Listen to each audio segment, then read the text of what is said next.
Vedremo tra poco con un ospite in collegamento da Olbia. Intanto ricostruiamo l'intera vicenda con Roberta Eva. Tutto è cambiato un mese fa quando Tiziana Life Sciences ha ricevuto una telefonata dal curatore fallimentare che comunicava alla società londinese di aver ottenuto i diritti di utilizzo della banca dati di Sharpna, 230.000 campioni biologici di 13.000 cittadini dell'Ogliastra con 11.700 profili genetici completi. L'offerta era unica, per 258.000 euro. Poco, ma con l'impegno a proseguire le ricerche e a fare investimenti con lo scopo di studiare nuovi farmaci anticancro, le interazioni gene-ambiente e i fattori di invecchiamento fra Atalana, Perdastevogus, Eui, Baunei, Trie, Scalaplano, Seulo, Loceri e Ussasai. In questi centri si registra una longevità seconda soltanto all'isola giapponese di Okinawa. Le ricerche proseguiranno anche nell'isola, a parola del chief di Tiziana Life. In 6 mesi è prevista la ripartenza.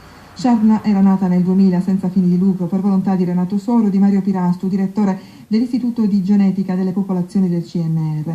Soru ha l'82% delle quote, il resto è diviso fra Banco di Sardegna, CNR, Sfirs e la casa di cura Tomasini. Nel 2009 l'ex governatore decide di vendere la fondazione San Raffaele Monte Tabor, la prima società in Italia impegnata nel settore della genetica grazie a finanziamenti pubblici e privati, finisce nel crack dell'ospedale milanese. Poi è arrivato il fallimento, quindi l'asta. Ora l'Ogliastra reclama i diritti sulla banca dati e domani l'Associazione per la tutela dei diritti dei sardi organizza a Tortolì un convegno dibattito dal titolo DNA rubato?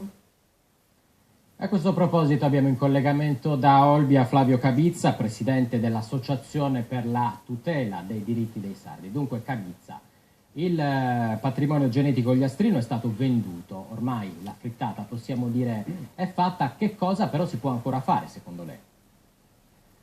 Allora, fortuna vuole che il servizio non ha accennato, ma c'è un'associazione che si chiama Parco Genetico, che nasce insieme a Shard DNA con gli stessi diritti e gli stessi compiti scientifici di Shard DNA. Nel momento in cui il presidente Soru arriva in regione, diventa il presidente della regione, per conflitto di interessi è costretto a vendere. In quel momento, ed è notizia di questi giorni, si scopre che in quel periodo, nel 2006, viene stilato una scrittura privata tra Shard DNA, l'amministratore delegato di Shard DNA e l'amministratore delegato del parco genetico, dove praticamente il parco genetico viene privato di ogni diritto sui dati acquisiti. Allora, noi dobbiamo ricordarci una cosa che è fondamentale. Gli ogliastrini hanno donato e sono stati felicissimi di dare tutto il proprio sangue per la ricerca scientifica, ma erano anche sicuri e si sentivano tutelati proprio dal parco genetico, perché il parco genetico non è un'associazione privata, il parco genetico è la compartecipazione comunale, quindi è normale anche che i cittadini facenti parte del comune si sentivano tutelati proprio da questo. Ecco, adesso voi chiedete, scusi Cabizza, voi chiedete Sì, tra le altre cose che la ricerca, che naturalmente può essere fatta e verrà sicuramente fatta su questo patrimonio genetico, venga effettuata non solo al di fuori della Sardegna, ma anche in Sardegna, coinvolgendo chi? Beh, nasce proprio così il progetto Genos, cioè la ricerca nasce e doveva continuare e doveva essere in Sardegna. Queste erano le premesse. Di fatto in questo momento con questa vendita ci sentiamo chiaramente completamente esautorati da ogni diritto.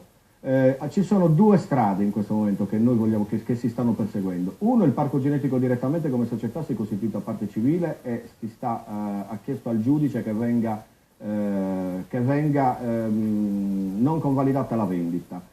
La prima istanza è stata rigettata, il 15 di settembre ci sarà una seconda istanza, il Tribunale dovrà decidere. L'intervento del garante fa capire che chiaramente e quindi c'è questa battaglia. Mi lasci solo chiudere, io la saluto chiudendo, semplicemente ricordando, l'abbiamo già detto nel servizio, ma domani a Tortolì ci sarà questo incontro pubblico in cui chi vuole, facciamo questo appello, può andare per chiarire i propri dubbi. Grazie a Flavio Cabizza in collegamento da Olbia. Adesso cambiamo argomento, da Piazza Matteotti.